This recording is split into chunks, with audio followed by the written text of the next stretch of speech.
Was the worst year for a lot of us for our mental as well as physical health. So joining us this morning is best-selling author, coach Lisa Goldenthal. Hello and welcome. I'm Lisa G, your host. You're at the top of your game, yet the game is changing faster than ever. Strategies that got you here aren't the ones that'll keep you here. The pressure is relentless, and the fear of obsolescence looms large. That's why I'm here. Welcome to the new podcast series, Disrupted: How to Be Gritty and Unlock Performance in Business, Mindset, Wellness, and Success to help you master disruption. Thanks for coming, and I'll see you soon.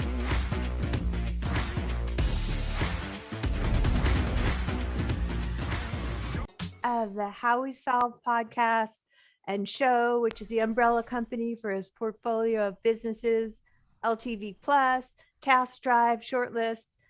He's also the founding CEO of MaxCDN, content delivery management and CRM platform for coaches and organization.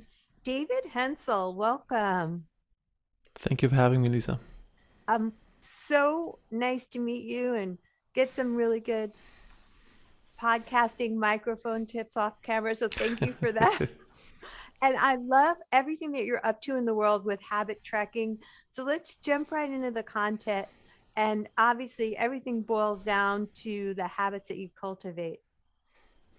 Yes, I'm a big believer that habits determine everything in your life. If you're rich or poor, happy or unhappy, obese or in shape, it all boils down to which habits you cultivate. You know, kind of see it like a garden that you have to take care of. You have to pull out the weeds and you have to water the stuff that you want there. And right. So yeah, I'm a huge habit nerd.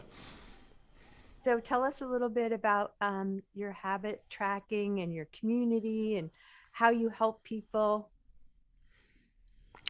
Yeah, so let me see where I start.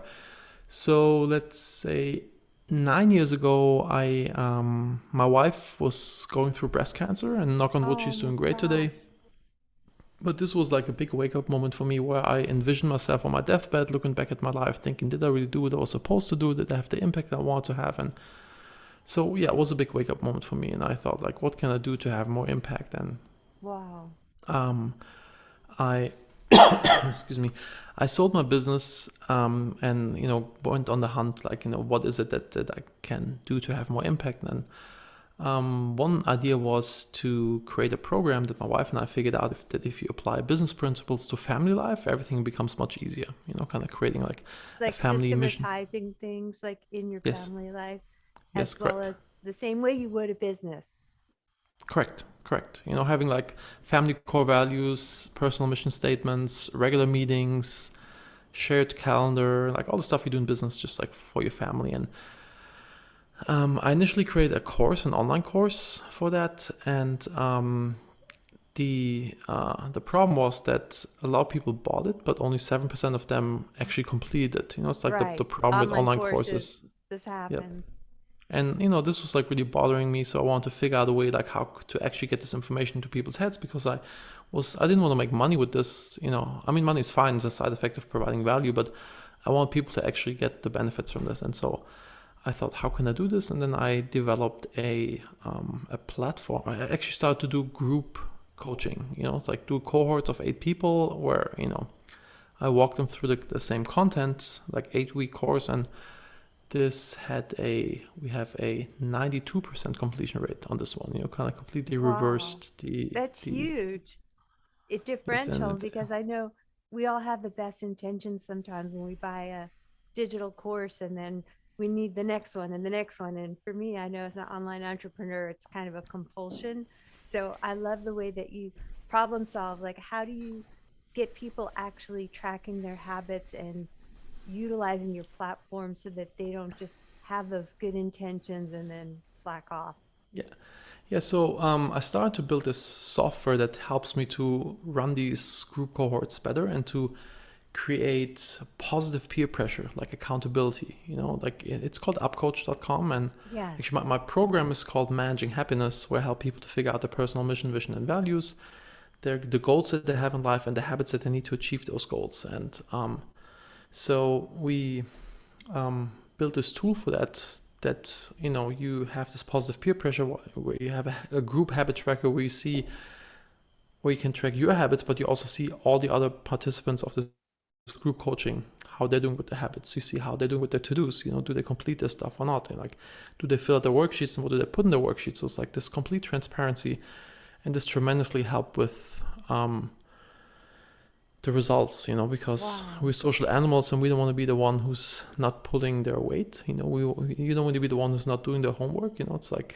it's the good element of peer pressure, a little competition, a little friendly competition. And I really wanted to talk to you today about managing happiness, because I feel like we are obviously in a mental health crisis and physical health crisis. And do you have any tips for our audience about how can they manage happiness the way they would manage a team or a job? Yeah, I would start with habits, kind of cultivating healthy habits that you need. And I can maybe go through the list of the habits that I need to be on my personal A game. Yeah, what do you got? Yeah, so it's I have like 3 categories. Like, one is business, one is family, and one is mind and body. And in the business category, for me, it's very important to plan the next day, because if I to feel good, I need to be productive. Otherwise, if I'm not productive, I don't feel good. So I always like at the end of the day, I put on a list of stuff that I want to do the next day. And then another thing is I circle the frog. I don't know if you know the concept of eating the frog. The idea is that you always do the task that you least likely want to do. You do it first, because it gives you a lot of energy, versus if you don't do it, if you procrastinate, this frog becomes bigger in the back of your mind, takes away your mental resources. And yeah, it's just, you all know it. Like, as a kid, you start cleaning up your room to avoid doing your homework, and it's like, oh yeah, I'm like that. Like, I have something looming over my head. I'm like, now's a good time to just clean the closet, clean off the desk, and really get organized. yeah, I like to rip off the band-aid and eat the frog, because this gives you a lot of energy once you have this thing behind you. Then you say, okay, let's crush the other eat the stuff. Frog, do the least desirable so task first. Correct. So plan the day, eat the frog, and then I have another thing is inbox zero. The idea is that at the end of the day, you always have like archived, delegated, or completed all the emails that you have. Wow. So there's nothing in the inbox. And if I'm not doing this, it gives me a lot of anxiety, because I know there's like still stuff that I have to do. Yeah. So, and this is also the canary in the coal mine for me. You know the analogy of the canary in the coal mine? I know the song where that lyric came from, so please go over it. So the idea is, like, in coal mines, people always took down a canary in a cage, because when there's like no oxygen or some gases being released, then people just like drop dead, or like drop unconscious, and then they die.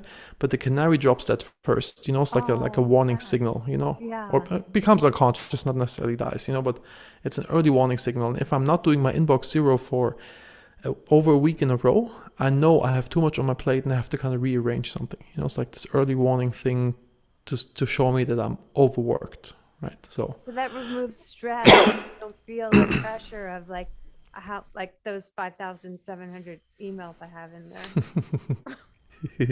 Yeah, it's like maybe you can like do inbox bankruptcy and just like archive everything and then kind of start fresh. It's like that's one way of getting started. I love these tips. And another tip is, like, once you fall off the wagon, like once I'm not doing my habits anymore because I got overwhelmed, and then often people, it's really hard for people to get back into the good habits, right? Once you're in the routine, like going to the gym 6 times a week, then you just go. It's like in the morning, you just like get up and go. But once you're out of it, it's really hard to start. And my hack for this is I have a restart routine, basically. It's like I do a self-care day where I go get a massage, get a haircut, get a shave, maybe manicure, pedicure, whatever, buy myself some stuff for myself. And after this, I say, okay, from tomorrow on, you're in good behavior again. This kind of gives me this kick of like, okay, let's freaking do this and let's get back into it. So restart routine is really big to help yourself to get back into the good habits. That's Then why I family wanted to time. talk to you about this. I mean, I didn't want to interrupt you, but I was just thinking, right now we all need a reset. That's why we're here. So what else do you have in your toolbox that you're willing to share? In terms of resets, I think like the restart routine, kind of really write down the stuff that is self-care for you, and I think like doing something for you, whatever you enjoy that you usually don't do, is a good thing. And then for me, this gives me the energy to say, okay, from tomorrow on, good behavior again. Let's start pushing again. Let's stick to our good routines again. Get up early in the morning, go to the gym, etc. Kind of like pick up the good habits. Oh, I love that. In terms of family, the habits, it's mainly like for me spending quality time with my wife and my daughter.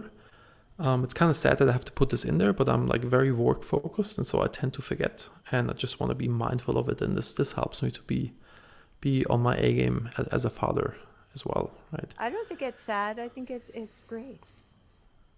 Yeah, I mean, like ideally you do this just like by being wired that way, but I'm not wired that way. So, and I know this I figured this out about myself, and it's like a crutch that helps me to, be a good father and husband.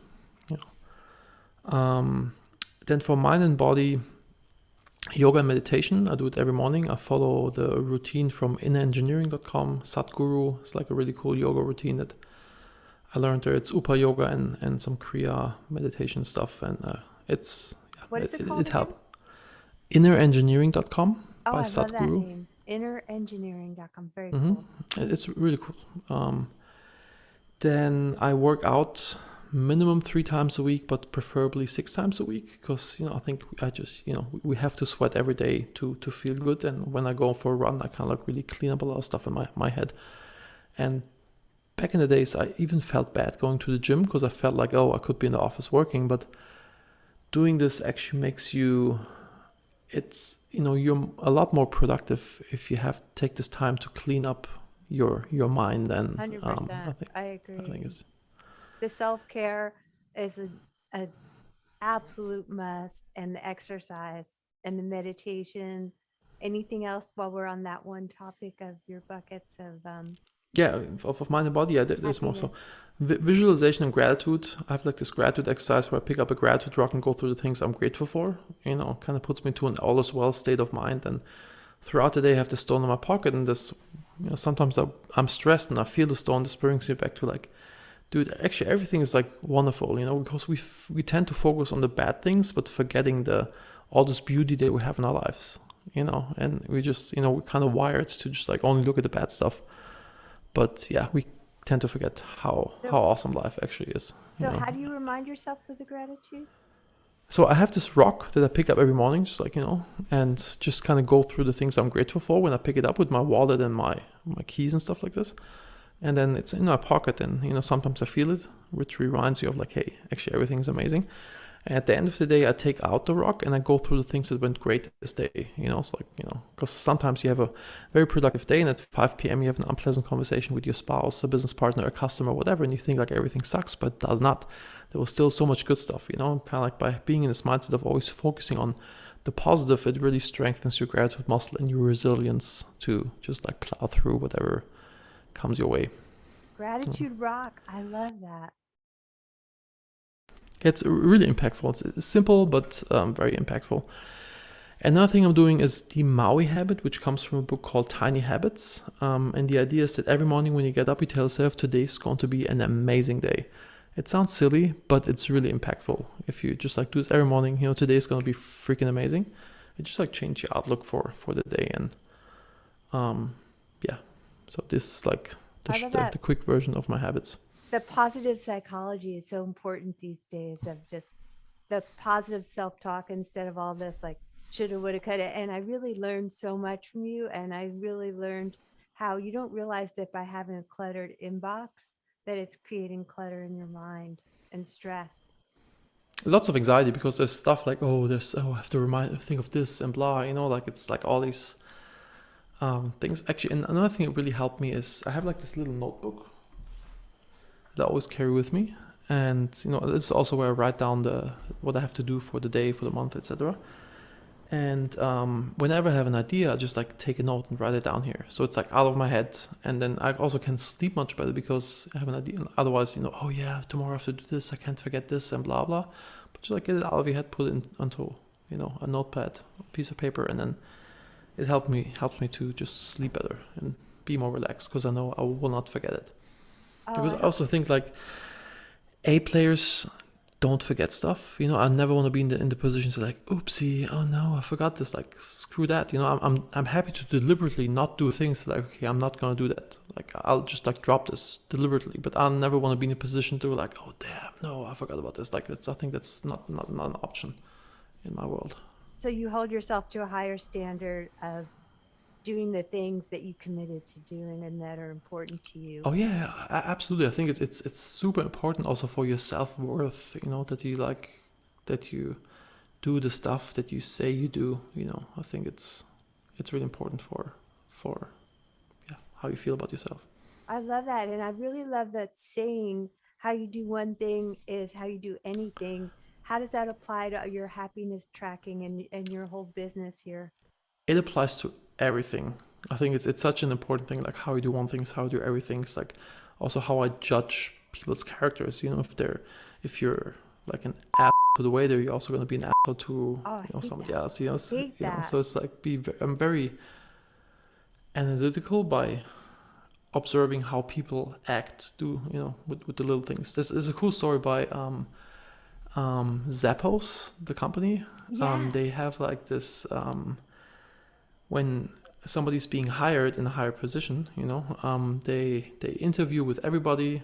So they fly in, somebody brings them from the airport to the headquarters, then they meet a bunch of people, and then if everybody says yes, we want to hire this person, last thing is they ask the driver if this guy was nice to the driver. If he wasn't nice to the driver, they're not going to hire him. So it's like kind of like that's so important to me, like how you treat everybody. I feel like, at the end of the day, we're all humans, and if somebody doesn't have compassion and empathy, that's a good teller. Actually, it's a funny thing about me. I've just found out I have a condition called aphantasia, which I cannot produce images in my head. So in my mind, it's always black. When I close my eyes, think of an apple, it's black. Wow. And I also cannot relive emotions, and I cannot relive sense, taste, smells. So it's basically always very in the moment. Then you're not. I'm always very present. Past? No, I can't. I like everything in the past is like it's text based. Like when my father passed when I was 12, I was like, okay, this is nobody's fault. It's nothing I can do. It is what it is, and I just moved on. Wow. And so it has a lot of positive aspects, but it has a negative aspect, which is I have a logical empathy. I deeply care about people, but if you tell me you're going through a tough time, I used to just like, okay, but you can do this and this and this, and then it's going to be better. But I would never say like, oh, it must feel so tough for you and blah. I never, or like kind of just facial expression of like suffering with you. I cannot do this. Now I'm kind of faking it to some degree to make people not feel weird, or like people not think that I don't care about them, because I deeply care about people. Right. But yeah, this is something that I just learned to do. So I have logical empathy, but I don't have emotional empathy. That's fascinating to me, because it's such a gift in some ways, but it's good that you're so introspective that you figured it out, and you can have logical empathy. And I never even realized the distinction, but of course there's a distinction, and you want to empathize for people, but you don't want to have people that are victims just going on and on. This happened to me, rather than the logical side of you would be probably like, well, let's fix it. Oh yeah, I mean, I'm really big on only focusing on things I can impact, because otherwise you're in the victim position. That's why I don't watch any news, because there's just hear negative stuff and you can't really do anything about this. Right. So very deliberate of like, if I can't impact it, I don't care about it. Even if it's bad, good, whatever. Like I can't do anything about it. I pick my battles, and I just want to, like focus my energy on things I can impact, and then I can do a lot of good.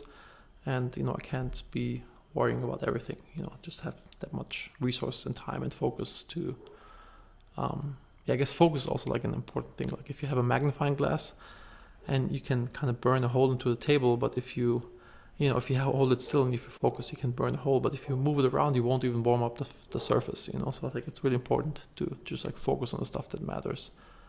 This is also why I'm such a nerd when it comes to figuring out your personal mission and vision and core values, to really focus on the stuff that's important to you personally, and living the dream of the world, kind of like keeping up with the Joneses, etc. Kind of like most people don't really know what really makes them happy. So I think that's also like a really important thing to really be introspective and figure out like what really matters to you, what really makes you happy, not what makes your parents happy or your society or whatever. Kind of what's the thing that matters to you, and figuring this out, I think it's a crucial puzzle piece to figuring out true happiness. I love that, because once you figure out what really makes you happy, I hope you guys are taking notes, because this stuff is super valuable from an absolute happiness expert here. It's just like once you figure those things out, then you can delegate the stuff that is soul crushing once you feel like, well, this makes me happy, but doing the laundry, not so much. Yeah, I mean, yes, absolutely.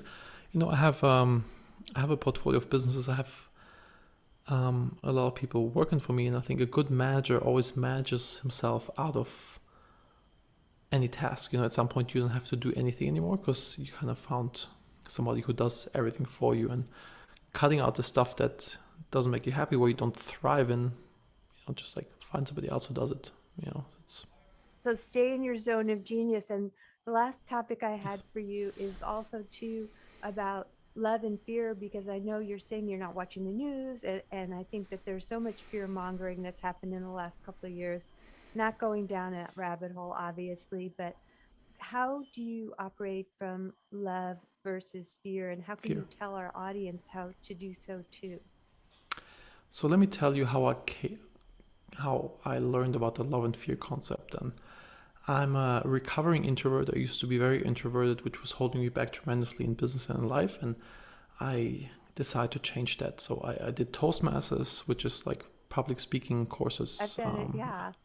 I see. And I did like 2 Toastmasters classes per week. And I went to 2 networking events in Los Angeles, and, just to exposure therapy style overcome my shyness, right? Right. And it worked. I got much better at it. But the real switch in my head happened when my yoga teacher said, every decision in life, you either make it out of love or out of fear. These are the basic emotions why you do everything, right? And if you do it out of love, you're on the right path. If you do it out of fear, you're on the wrong path. And this was something I always knew, but I could not articulate.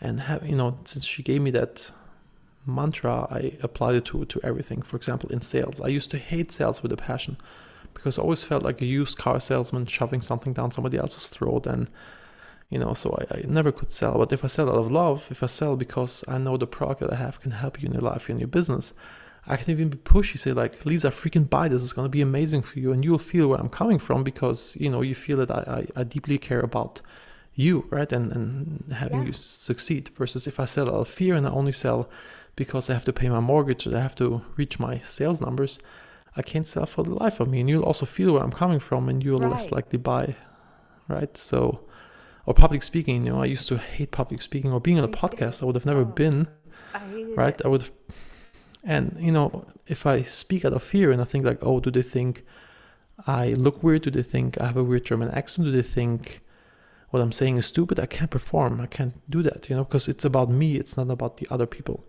And if I think about the others and I act out of love, I think what I have to share here can help them in their life and their business, I can flow and I can present, and it's very easy, So it's and I could go on and on about different examples for this, but if you manage to do everything in life out of love, everything will just flow. You're in a state of flow, and good things will happen.